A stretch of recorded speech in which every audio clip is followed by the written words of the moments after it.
Good afternoon, and thank you for joining today's webinar. My name is Matthew Jane, and I'm the Learning and Engagement Manager for the State Historical Society of Iowa. The Iowa History 101 webinars, presented on the second and fourth Thursdays of each month, explore Iowa's history from pre-statehood to current day. You can learn more about this series and all of our programs on our website at history.iowa.gov. Please remember to sign in for each webinar you'd like to attend, and don't worry if you can't watch live, all presentations will be recorded. Now, a few housekeeping points before I introduce our speaker for today. Everyone came into this webinar on mute with cameras off. Closed captions are available by clicking the closed caption button on your screen. The webinar will be recorded and be placed on the Iowa History page of YouTube in just a few days. I've disabled the chat function, but if you have any questions, please type them into the Q&A feature throughout the webinar. My colleague, Andrew Klump, is watching that feature. He'll prepare a list of questions for the speaker at the end of the presentation. But please note, we may not get to all the questions before our time runs out. And now I'm pleased to introduce our presenter for today, John J. Fry. John J. Fry is a professor of history and the dean of faculty at Trinity Christian College in Palos Heights, Illinois, in the southwestern suburbs of Chicago. He lives a block south of the city of Chicago in Blue Island, Illinois, with his wife, Paula. John was born in Pittsburgh and raised on a farm in western Pennsylvania. He attended Geneva College, a Christian liberal arts school in Beaver Falls, Pennsylvania, and graduated with a degree in history in 1991. He subsequently received an MA in history from Duquesne University in 1997 and a PhD in American history from the University of Iowa in 2002. He taught for 1 year at Simpson College in Indianola, Iowa from 2002 to 2003. He has taught at Trinity since 2003. He became the dean of faculty in 2022. John's primary field of interest is the American West and rural history. He is the author of The Farm Press Reform and Rule Changes, 1885 to 1920, and the editor of Almost Pioneers, One Couple's Homesteading Adventure in the West. His most recent book, A Prairie Faith, The Religious Life of Laura Ingalls Wilder. He regularly teaches courses on American history, historical methods, thinking and writing, and vocation. And now I'm happy to turn it over to John to begin the webinar. Greetings. I'm really happy to be here. Thank you, Matthew, for making the talk possible and the gracious introduction. It's really great to be back in Iowa, even if only virtually. Like Matthew mentioned, I got my PhD at the University of Iowa, and so lived there for 5 years in the late 90s, early zeros, and then taught at Simpson for a year. I did research at the State Historical Society, both in Iowa City and in Des Moines, as well as at the University of Iowa and Iowa State. The title of my talk is A Prairie Faith, The Religious Life of Laura Ingalls Wilder, the same as my book. As I start, I do want to give some thanks to my institution, Trinity Christian College, which is in the southwest suburbs of Chicago. Trinity is a Christian liberal arts college in the Reformed tradition, and they provided support for my research by giving me travel money to do research, to present my findings. I got summer research grants and also got a sabbatical in the spring of 2022 to finish the manuscript. Also like to thank the Hoover Presidential Foundation. They gave me a travel grant actually back in 2016, which really kicked off the project and enabled me to do research in West Branch, Iowa at the Hoover Presidential Library. So I think just to start, I asked Matthew to get some polls ready. I thought we'd run a couple polls. First off, how many people have read the Little House books? And then they're all together. So it looks like number 2 is, have you watched Little House on the Prairie television show? And then number 3 is, have you actually read a book about the life of Laura Ingalls Wilder? So we'll see as people.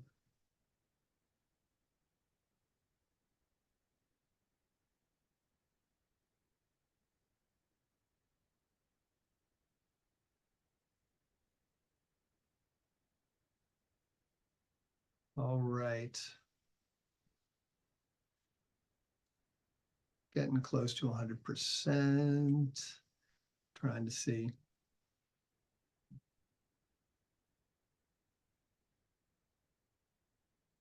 So from the results, I don't know if this is going to broadcast in the video, but we've got about 10 people in the room. Most people have read the Little House books. Most people are fans of the TV show, and some, well, almost everybody is interested enough in Laura Ingalls Wilder to have the historical Laura Ingalls Wilder to have read a book about her. So that's neat. Sometimes I get people who are more in one world or another. How many? I think everybody's responded. So yeah, so it looks like 7 out of 8 have read the Little House books. 6 out of 7 have watched a TV show, or well, seen some. Even that person has seen some, and 6 out of 7 have read. Great. Hey, thanks for running that, Matthew. Sometimes it's good to think a little bit about who's in the room when I'm speaking.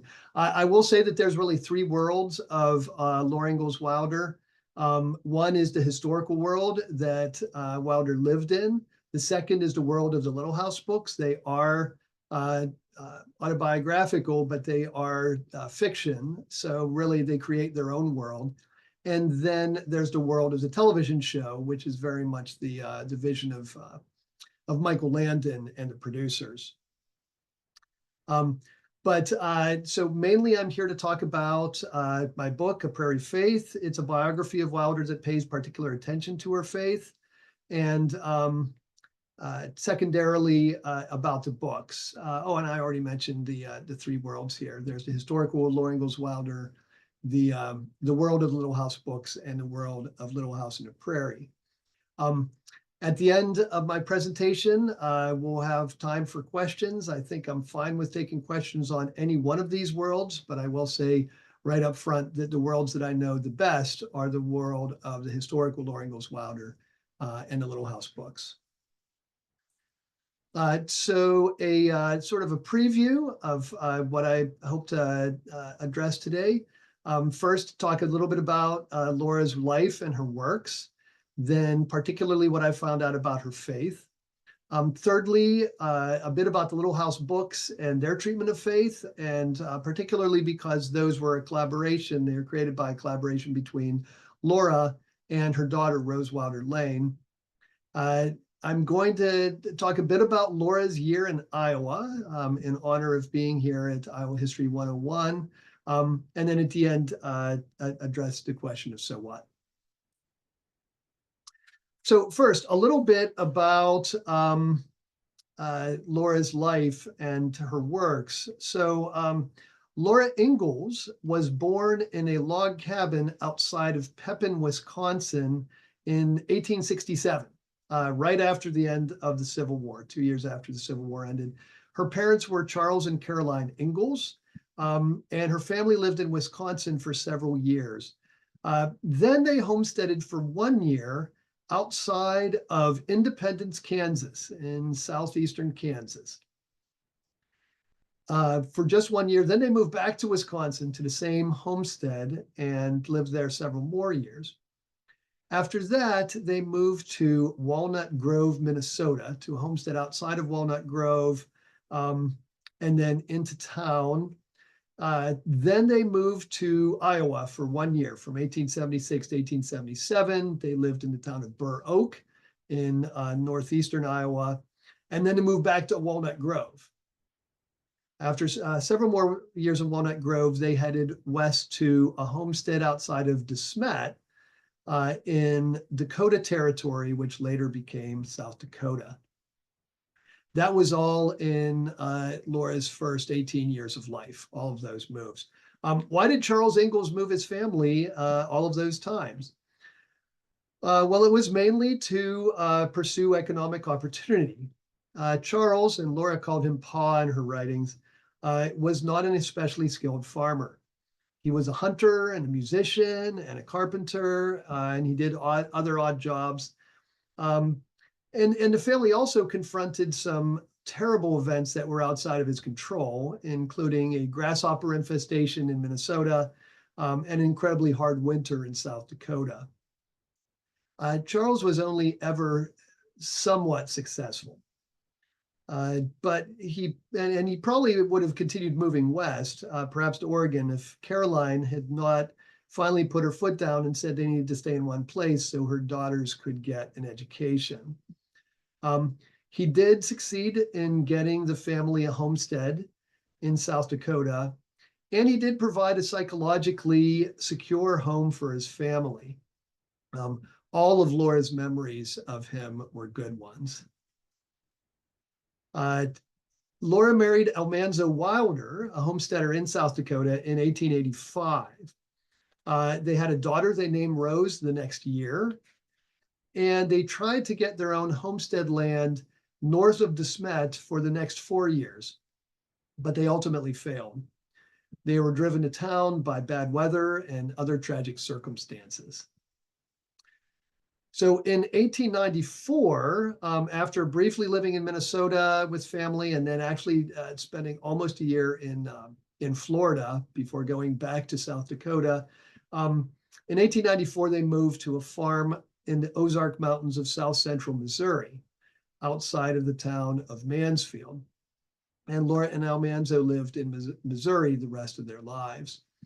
And Almanzo died in 1949. Laura died in 1957. So she was born in 1867, died in 1957, several weeks past her 90th birthday.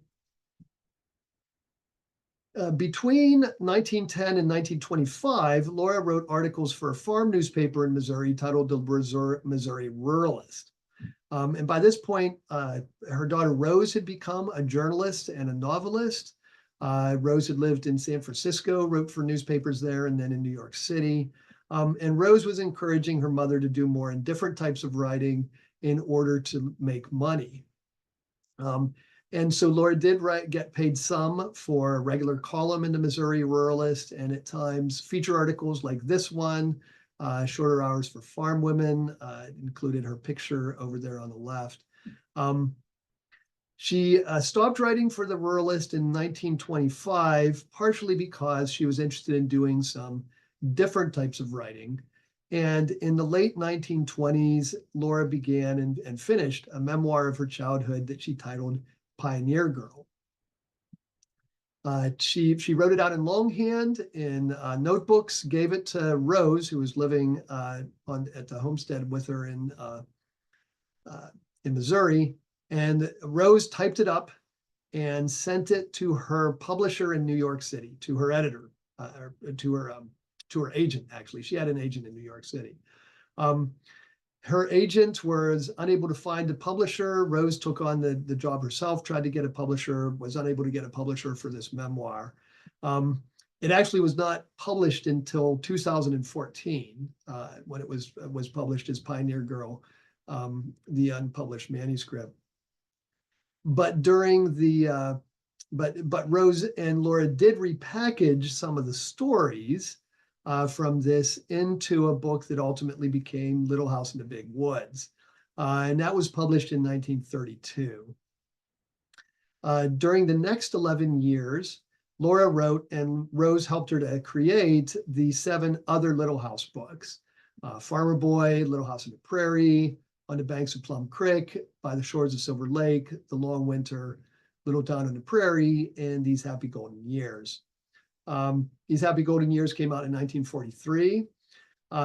Little House on the Prairie was the 3rd of these books. So 7 of these books were autobiographical and took material from Pioneer Girl. One of them, Farmer Boy, is actually about Almanzo's childhood in upstate New York. The books became incredibly popular. By one estimation, during the 20th century, over 30 million copies of the books were sold. They also inspired the popular television series Little House on the Prairie, which aired between 1974 and 1983. It went into syndication right afterwards and has never been off the air. It's still available on streaming channels. It's still available on old-timey cable channels. And so actually the 50th anniversary, 1974 to 2024, was last year. They had a 50th anniversary tour to different parts of the country.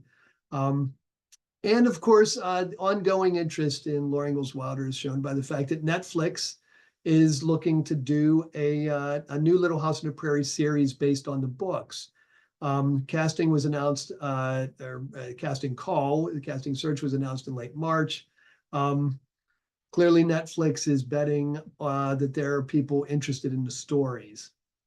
And I know that people are still reading and enjoying the books today because I talk to them wherever I speak. So what did I learn about Laura's faith? First thing is that Laura was a committed Christian. Her family began attending Sunday school and Sunday morning worship services in Walnut Grove, and she attended the rest of her life. While she lived in the upper Midwest, she attended congregational churches with her family. When she and Almanzo moved to the Ozarks, they attended Sunday school and Sunday morning worship at the Mansfield Methodist Church. She also read the Bible, probably daily. And in fact, she memorized large numbers of scripture verses when she was a child. One year when she was living in Walnut Grove, she entered a contest put on by the Methodist Sunday schools there to see if any of the children her age could memorize two Bible verses every week and recite them at the end of the year. The prize was a reference Bible. She and another boy succeeded, so the boy got the reference Bible they had. Laura was willing to wait for them to order another one because the pastor's wife told her that she would get her one with a clasp. So that year she attended services at the Congregational Church in the morning and in a Methodist church in the afternoon. And so these are, so the left hand picture here is the Congregationalist Church building in Walnut Grove, which no longer exists. But the picture on the right is a picture I took in 2018 when I was in Walnut Grove. It's called the Masters Building. It was a store building in the front on the first floor and then a residence in the back. But the second floor was a meeting hall. And that's in fact where the Methodist Church in Walnut Grove met when Laura was attending in the 1870s. So I got to go up there and sort of think about this, what Laura saw. And she did that on her own. As far as I know, none of the other members of her family went to both of those worship services, but she did so that she could win this Bible. She also knew the Bible well as an adult. Visitors to one of the historic sites have taken home a reproduction of a handwritten guide to Bible verses for specific occasions that she kept in her personal Bible. It's also available on the internet. This is it here. In facing a crisis, read the 46th Psalm. When discouraged, read the 23rd and 24th Psalm. My personal favorite is halfway down, when things are going from bad to worse, 2 Timothy, the 3rd chapter. For many years, there was actually uncertainty about whether whether she made this list herself or whether she had copied it from another source. Actually, one of the breakthroughs from my research is that I found where she found it. It was actually in the Saturday Evening Post. During the Second World War, they had a feature about Bibles for servicemen, and then they had the American Bible Society's Where to Look section. So there's evidence that she read the Bible, and there's also evidence from across her life, from childhood to old age, that she prayed every day before she went to bed. In addition, Laura included Christianity and the church and faith in her writing. Her columns in the Missouri Ruralist didn't mention Christianity often, but when they did, Laura presented traditional Protestant views of God and of God's laws and of God's goodness. And prayer and Bible reading and memorization and Sunday school and Sunday worship appear in Pioneer Girl, her memoir, and in the Little House books. She also described a personal experience with God's presence in her memoir, in Pioneer Girl. And it was in the context of difficult times for the Ingalls family when they were living in Walnut Grove. Her father was doing odd jobs to support the family. And she was 11 or 12 years old, which is close to when this picture was taken. It was taken when she was 13. At one point, Laura was paid to stay with a woman whose husband was frequently traveling. And this meant that Laura often spent the night away from her own home. On one occasion, she was particularly troubled. And as she later wrote in Pioneer Girl, quote, "The rest of the days were lonely and I was homesick. I knew things were not going well at home because Pa could not get much work and we needed more money to live on. One night, while saying my prayers, as I always did before going to bed, this feeling of homesickness and worry was worse than usual. But gradually I had a feeling of a covering, encompassing presence of a power, comforting and sustaining, and thought in surprise, that is what men call God." It's the end of that quote. So as many Christians in times of need have found, in this moment, she felt peace and strength that seemed supernatural. It was real enough that she remembered it over 50 years later when she sat down to write the first draft of Pioneer Girl. And actually, this experience is transformed slightly in one of the Little House books in By the Shores of Silver Lake. So having said that Laura was a Christian, some might want to know if she was sort of a conservative Christian or a liberal. And during the early 20th century, the terms used for these groups were fundamentalists and modernists. Historians use these terms, and they also use these themselves at the time. So modernist pastors or liberals downplayed the supernatural aspects of Christianity and stressed doing the right thing. Some modernists actually preached that Christians didn't really need to believe that Jesus was born of a virgin, or that he did miracles, or that he rose again from the dead. Those accounts were just symbolic or metaphorical. Fundamentalists or conservatives argued that Christians did need to believe these things because the Bible taught them. Jesus was the Son of God. There was a virgin birth. He walked on the water. He did miracles. And he certainly rose again from the dead. This is a cartoon from 1922, which is critiquing modernists. So this is from the fundamentalist point of view. It's actually a nod to actually a book by Charles Darwin called The Descent of Man, which said that people were descended from primate ancestors. Fundamentalists, conservatives did not like that either. So cartoonists made The Descent of the Modernists, which is sort of saying, if you believe that the Bible's not infallible and that Jesus was not God, there's no virgin birth, you're going to end up being an atheist. So there were these two sort of groups when historians of Christianity or church historians in the United States talk about what was going on in the early 20th century. They often think, what group does somebody fit into? Laura Ingalls Wilder doesn't actually fit into either one of these camps. I think Laura's identity is best called a moderate Protestant. In Laura's memoir and her books, none of her Christian beliefs or practices were stressed in ways that either conservative evangelicals, fundamentalists, or liberal modernists would have stressed them. And as a result, Laura actually reflected a kind of religion that was typical for a great number of Protestants at the time, particularly those in rural areas. So my book's title, A Prairie Faith, kind of makes a nod to that understanding. Also, while Wilder's faith informed her worldview, I think that another important influence on Laura's belief system was Stoicism. Now, Stoicism is originally an idea from ancient Greek and Roman thought, and it's particularly oriented to when bad things happen.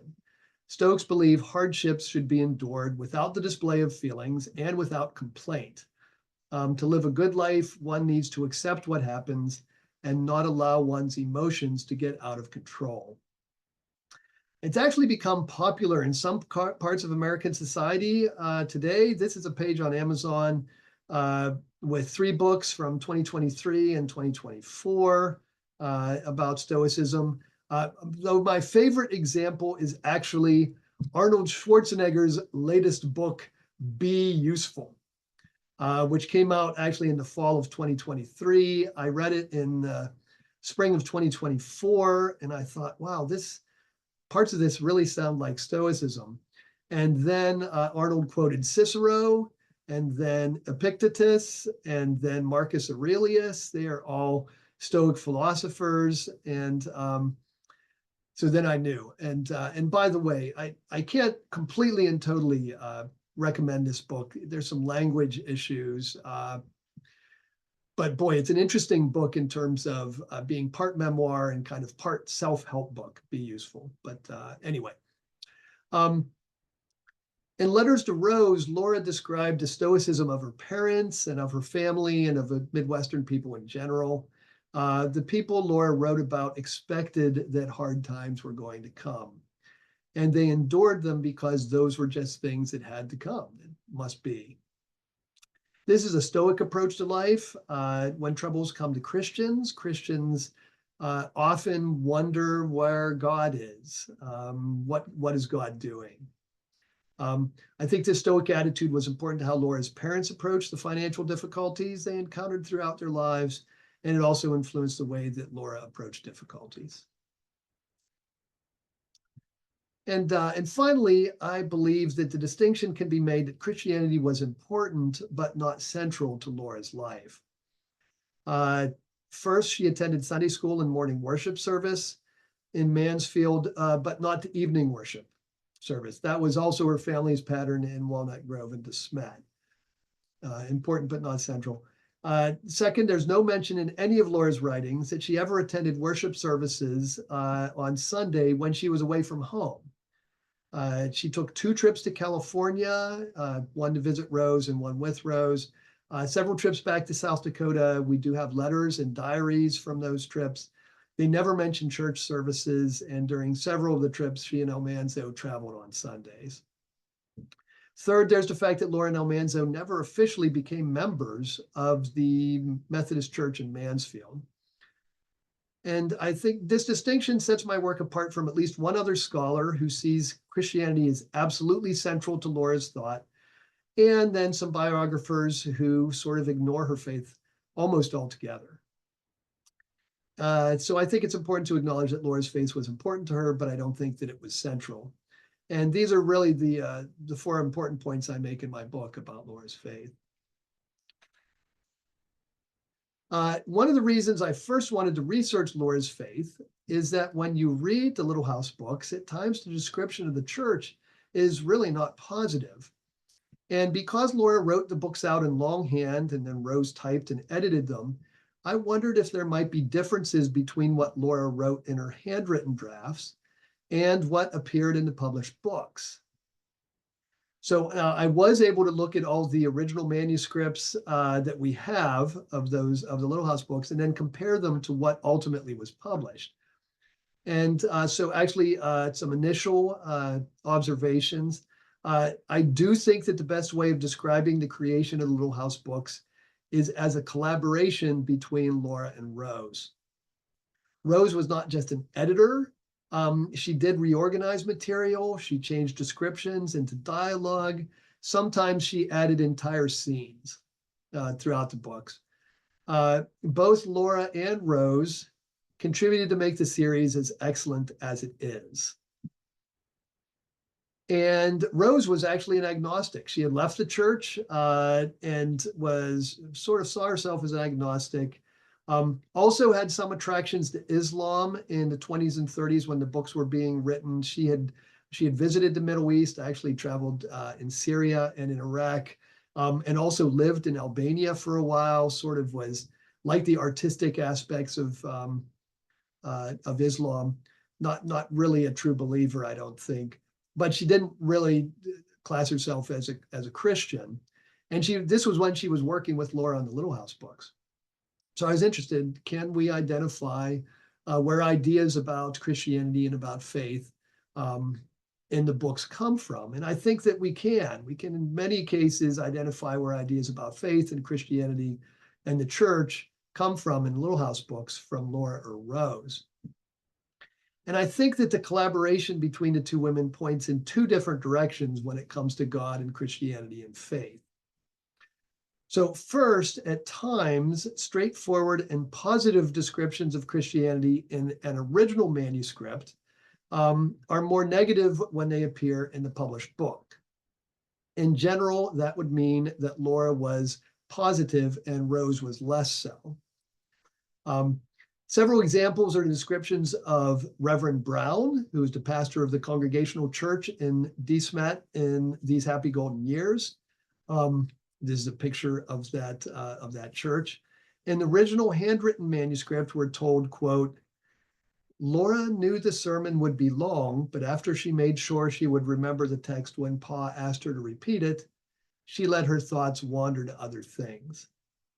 End of that quote. This becomes, in the published book, quote, Reverend Brown preached one of his long, stupid sermons. Laura made sure that she remembered the text to repeat at home when Pa asked her, then she needn't listen anymore. End of that quote.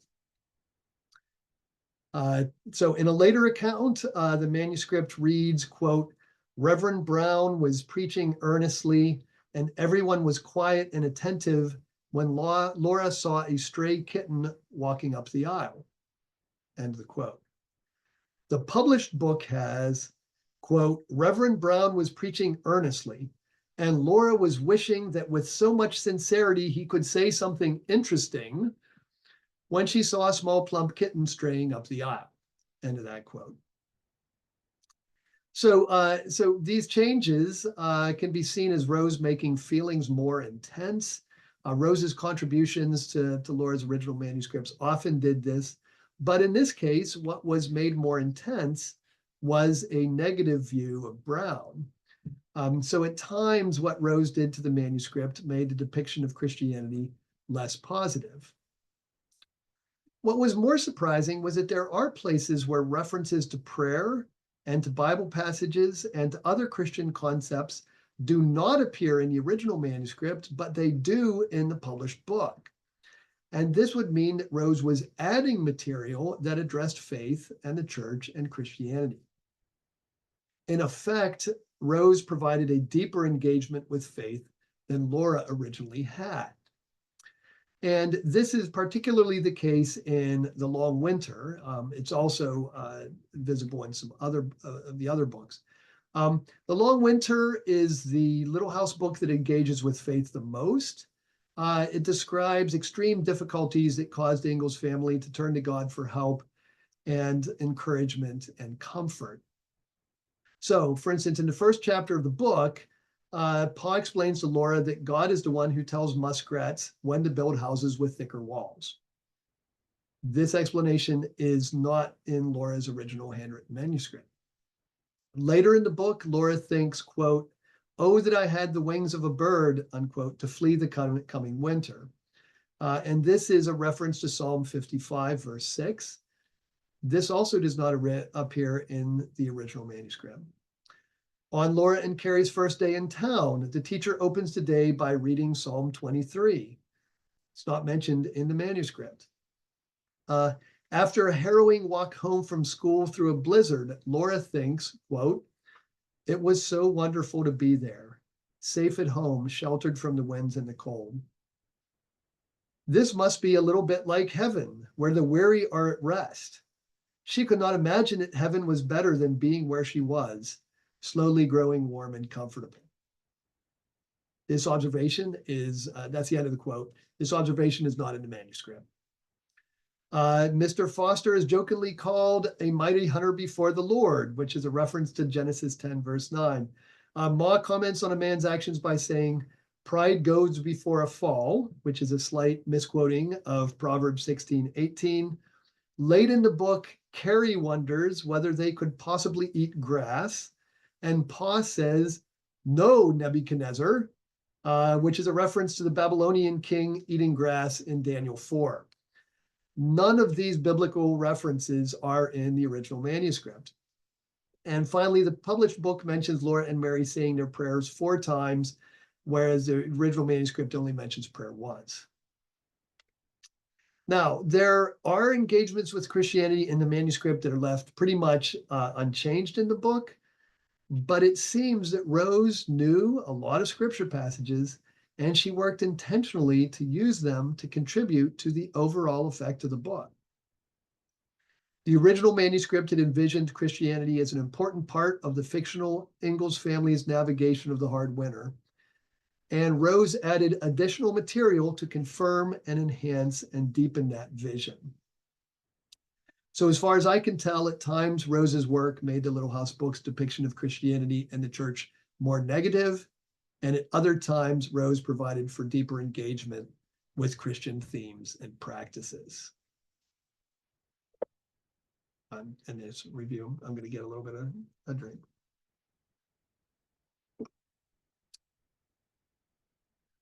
A little bit about Laura in Iowa. So the Ingalls family went to Burr Oak, Iowa in 1876, but then moved back to Minnesota in 1877. Why did the Ingalls family live in Iowa for a bit? Well, they went there after encountering a locust infestation in Walnut Grove, which is described in Pioneer Girl and on the banks of Plum Creek. Charles Ingalls lost his farm because they couldn't bring in a wheat crop for 2 years, and he had borrowed the money to buy their house. So they couldn't pay their debts, and they ended up losing the farm. They also had a son who was born in Walnut Grove, who then died. And this is not mentioned in Law's House books. It's mentioned in her memoir, Pioneer Girl. These things made Charles willing to try something new. And they knew William and Mary Stedman from the Congregational Church in Walnut Grove, and they had recently moved to Burr Oak and bought a hotel. So the Ingalls family agreed to move there and help with its operation. So Burr Oak is in northeastern Iowa in Winneshiek County. Actually, the town of Burr Oak is less than 5 miles south of the Mississippi River in Wisconsin, 5 miles south of the Minnesota state line, and about 50 miles west of the Mississippi River in Wisconsin. So there's Winneshiek County. You zoom in a little bit, and there's Burr Oak. You can see right up at the top, just 2 sections south of the state line. Now, the town had been founded in the 1850s as a stop on a stagecoach route that led west when settlers were still, settling in Iowa and getting land. Stagecoaches regularly stopped at one of 2 hotels in Burr Oak.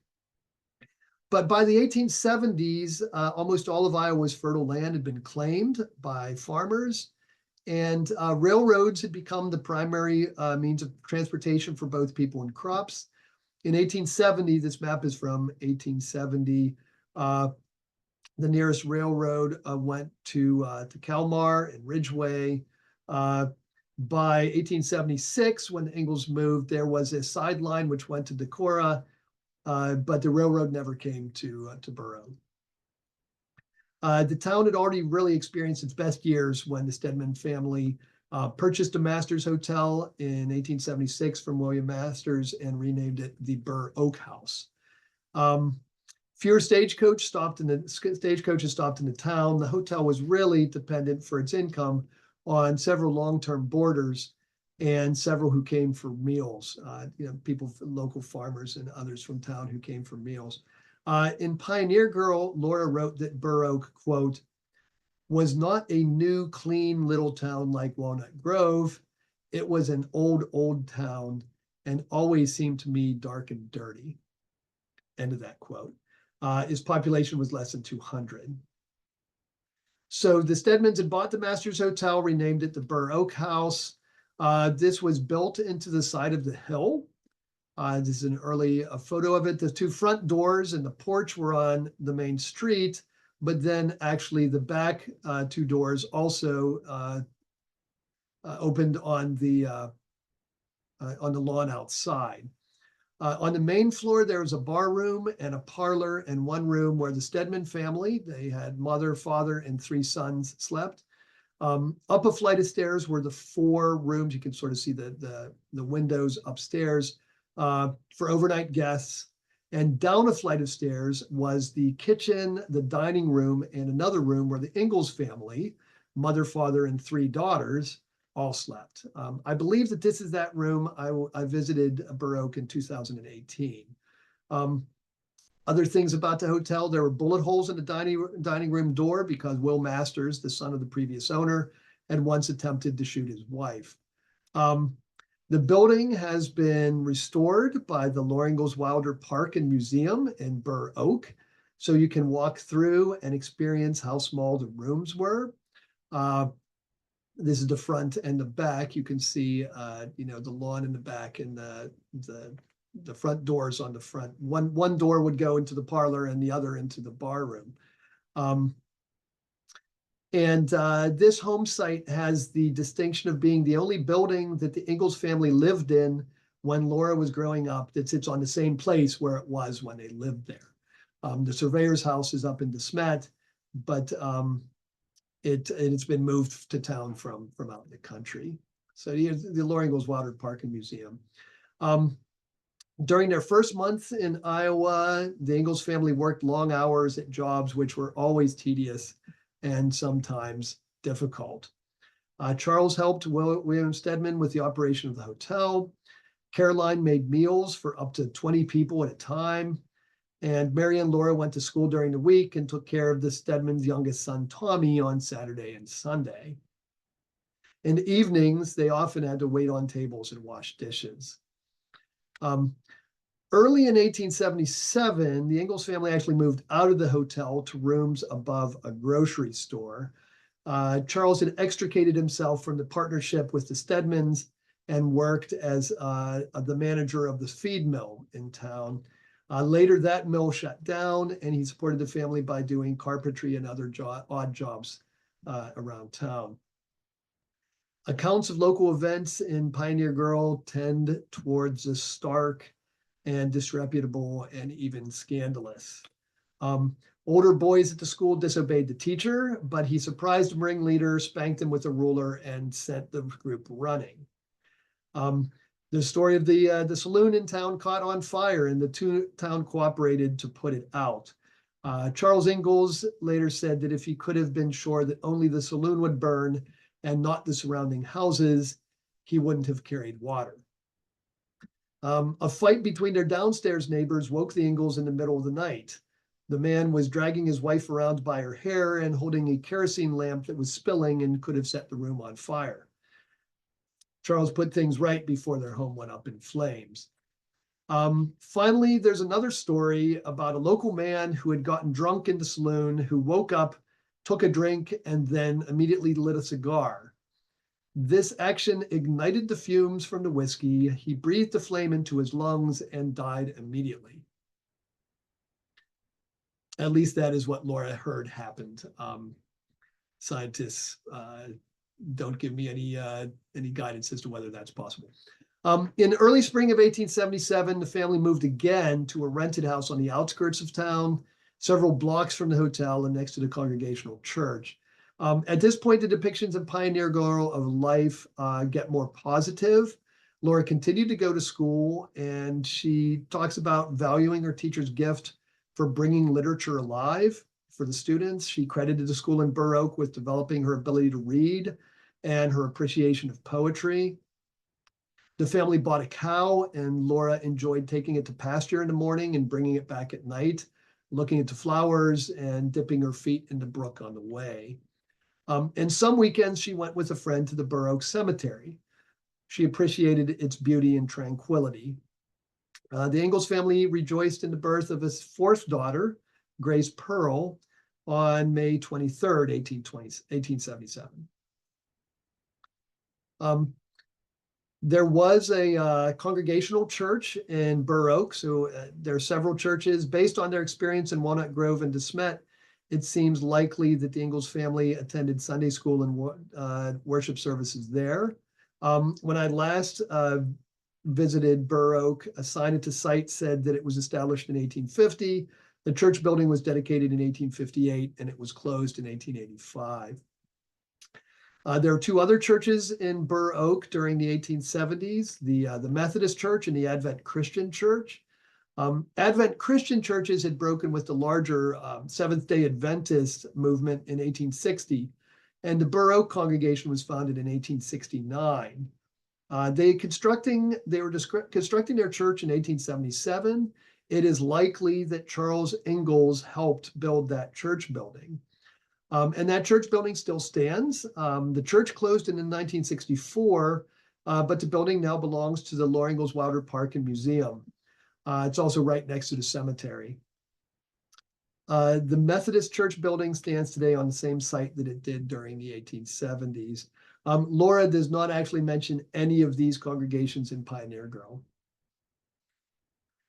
After almost a year in Burr Oak, the Ingalls family was in pretty dire financial straits. Charles was doing poorly paid temporary manual labor jobs, and Laura mentions the work often took him away from the family. They were in debt for doctor bills, probably for Grace's birth, and grocery bills, and they were behind on their rent. One afternoon, Laura returned home from a visit to the cemetery to find her mother talking with Eunice Starr, the local doctor's wife. Mrs. Starr asked to adopt Laura because her daughters were grown and she wanted someone to help with housework and keep her from being lonely. Now, a wealthier family adopting a child of a poorer one was not unheard of during the 19th century, but this must have been shocking for Laura as the subject of the discussion. Caroline maintained that their family could not possibly do without Laura. Not much later, Charles asked for extra time to pay their rent, and their landlord refused and threatened to have their horses seized and sold. So one evening, Charles sold their cow to get travel money. Then he and Caroline packed all their belongings into their wagon. The family left in the middle of the night and headed back to Walnut Grove. Laura wrote that she knew that if they paid their debts, they couldn't leave because they wouldn't have had money for travel expenses. Charles and Caroline may have thought their decision to leave Burr Oak to avoid paying their debts was justified because their landlord was unreasonable. Baby Grace had joined the family in Iowa, and Laura had some pleasant memories there, but their sojourn in Burr Oak had been an economic disaster for the family. Laura did not include this time in Iowa in the Little House books. Sort of back to my stump speech about Laura Ingalls Wilder's faith. So what? I do think that my research suggests that Laura was a committed Christian and that Christianity was important but not central to her life. I do think this can help us understand her life and her writings. As far as her life goes, I think it helps us to place her on the spectrum of Christian commitment and identity and practice. Some people are more devout than others. Laura was not a conservative or an evangelical. She was a moderate Protestant. And her worldview was also shaped by Stoic attitudes as well as by Christianity.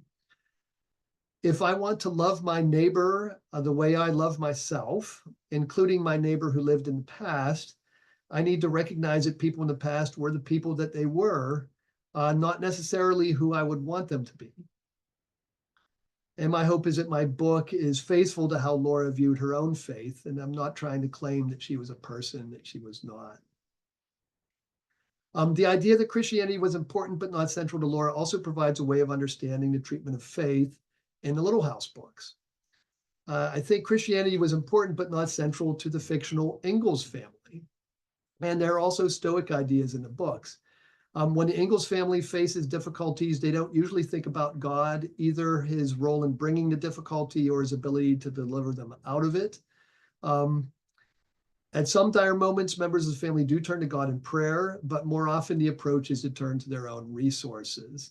Many times the books say there's no great loss without some small gain, and that's sort of a Stoic attitude. And finally, the idea that faith is important in the Little House books but not central may have contributed to the book's enduring popularity. Christians who read the books encounter families who are committed to God, faith, and the church. But for those who are not Christians, faith is not central enough to interfere with the enjoyment of the books for other reasons, including the wonderfully direct prose and the deeply moving descriptions of family togetherness in those books. the accurate depictions of a young girl's feelings, and Laura's passion for nature and wilderness. I think all of those are reasons why people love the Little House books.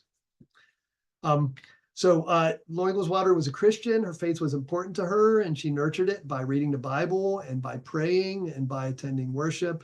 But while Christianity was important to her, it was not central to her life. So thanks again for coming. I'd be glad to take questions. I will do a little bit of an advertisement at the end here before we move on to questions. If you are interested, my second book, Almost Pioneers, is also about people from Iowa. It's about actually a couple from Iowa, Laura and Earl Smith, who homesteaded in Wyoming in the 19-teens. They got their land there and then moved back to Iowa. Later in life, Laura wrote a memoir called Almost Pioneers. And that's what I was able to get a publisher for and edited. So if you're interested in the story about Iowans, that's another one. Thanks again. Fantastic. Thanks so much, John. That was a really interesting and fun talk. We do have time to answer some questions. So as a reminder, if you have a question, please submit it through the Q&A feature in the Zoom room. We've got a couple that have come in, so we've got time for those. So make sure you drop those in and we'll get to as many as we can in the time that we have left. We'll kick it off with the first question here, which is, can we say that Laura's type of Christianity would be a necessity for pioneers living far from churches and preachers? Was this a typical kind of faith for people who had similar life experiences or pioneers? Oh yeah, that's a super question. Yeah, in many ways, many Americans found Christianity vital to sort of living on the frontier, living in rural areas, providing for community resources, providing for spiritual resources. But, historians always end up saying things like, well, it's complicated. Because then, I mean, there's also, there's a lot of people who end up not sort of connecting with the church in all of the, in all of the places where Laura lived. There were multiple churches, but they didn't enroll everybody who lived in that town or in that rural area.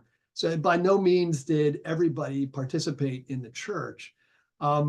So there were people to one side of the spectrum, less observant than Laura, and in really everywhere she went, there were people who were more observant as well.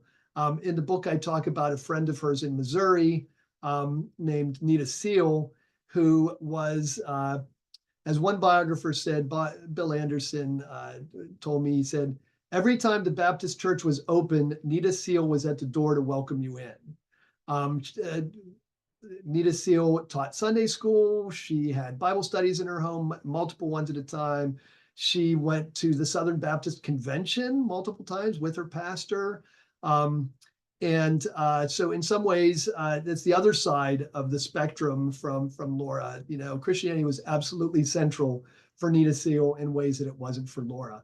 So yeah, so there's always a spectrum of religious belief, I think, from non-existent to very committed. Terrific, thank you. Another question we've got here is, Laura Ingalls Wilder is such a well-known figure. What challenges were there in trying to write the history or to find the historical person of someone who is really well-known and and I would say add to that also has those worlds, that you mentioned before, the world of the book, the world of the TV show, and you were really after a different answer here. So yeah. What was that like? Super, thanks. No, that's a great question. So I could sort of say two things. Number one is just how jarring it is when you first read the Little House books. You just think that's just how it was. They are so straightforward and so detailed. And I didn't read these as a child. My wife got me to read them after we had gotten married. We read books to each other. She had read them multiple times when she was growing up, and I read them and I loved them. And it's just like, wow, this must have been how it was. And then what's jarring is you start reading biographies and you realize, no, it's not exactly how things happened. You realize that she combined characters and she leaves things out, and then there are things that are inserted. So that is that early on, when I was doing research, I actually did some research on Laura Ingalls Wilder when I was in graduate school. That was it was eye-opening, and it was like, yes, the books are not exactly how things happened. I guess the other thing that when you're dealing with somebody who's as popular as Laura Ingalls Wilder, I had to keep an eye on whether I was trying to be honest to what the sources that I had said, as opposed to what what I'd hoped to find out, and probably what a lot of people who have read the Little House books and love Laura Ingalls Wilder want to find out about her. And I think biographers always run into this. So, I ran into things that I was sad to find out. I mean, later in life, she would claim, and, she wrote multiple correspondence that everything in the Little House books was just as it happened. Well, that wasn't really true.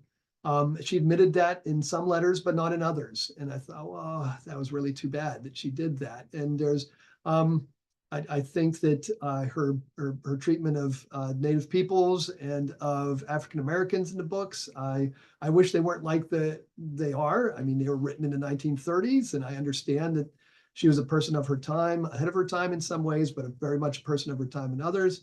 I wish things were different, but I wanted to make sure that I was trying to be true to the historical Laura Ingalls Wilder, and even when that was negative. That makes sense. That's a great answer to a complicated question. I wonder, another question here were there parts of her life or questions that you had that you couldn't find the answer to? What questions are still there? I know that as a historian, sometimes you go looking for something and you just can't find it. Did you have that experience? Yeah, no, absolutely. Yeah, there's multiple times. Yeah, it's a great question. Thank you for it. For one thing, I haven't actually been able to find out if Laura ever was baptized. There's no record of it from the churches. In fact, probably where it would have happened would have been in Walnut Grove, and actually all of the church records before a certain date were destroyed because a person attacked the church and broke into the office and poured ink on a bunch of different things, if you can believe that. So there's just no records. And so it's entirely possible that she was never actually became a member of any church, but we just don't know. I mean, so her parents joined a congregational church in De Smet, and her sister Mary did as well. We have records of that. They're actually charter members, but Laura was not, even though she was only a couple years younger. They were both teenagers at the time. It's entirely possible that Laura never joined, became an official member of any congregation throughout her life, even though she attended her entire life and read the Bible and prayed. Fascinating. Perfect. We've got time for one more question, and I'm going to take the chair's prerogative and ask that the kind of classic last question, which is, what's next? What are you working on? What are the kind of things that you're up to now, whether it's still working on this project or moved on to something new? Yeah, so I mean, I'm still talking about this project. It's exciting. Next month, or end of this month, I'm going down to southwestern Missouri to the Missouri Cherry Blossom Festival to receive an award for the book, actually, the Ellen Dickey Literacy Award. That's super fun. Really thankful to the festival for that. My next project is likely to be another thing about Laura Ingalls Wilder. There's a conference called Laurapalooza. You can believe it, Laurapalooza. That's occurred probably seventh time this summer, which has really presented a lot of great research about Laura Ingalls Wilder that has never been published. I would love to try to get a book of that research published. So that's really what I think my next research project is. I'm also kept pretty busy by the fact that I'm now a dean at Trinity Christian College. That sounds exciting and interesting, and I certainly also understand when you're doing administrative work, how much time that can take up as you're serving faculty and students, and that's great. Well, with that answer, that'll bring our webinar to a close. I want to thank everyone for joining us today, and we want to especially thank you to our presenter, John Fry, for this really excellent talk.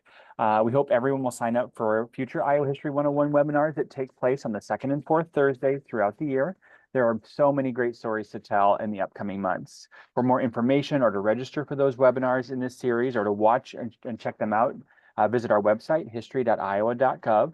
And if you're looking to learn more, you can find over 90 recorded webinars from past 101 programs on our YouTube channel.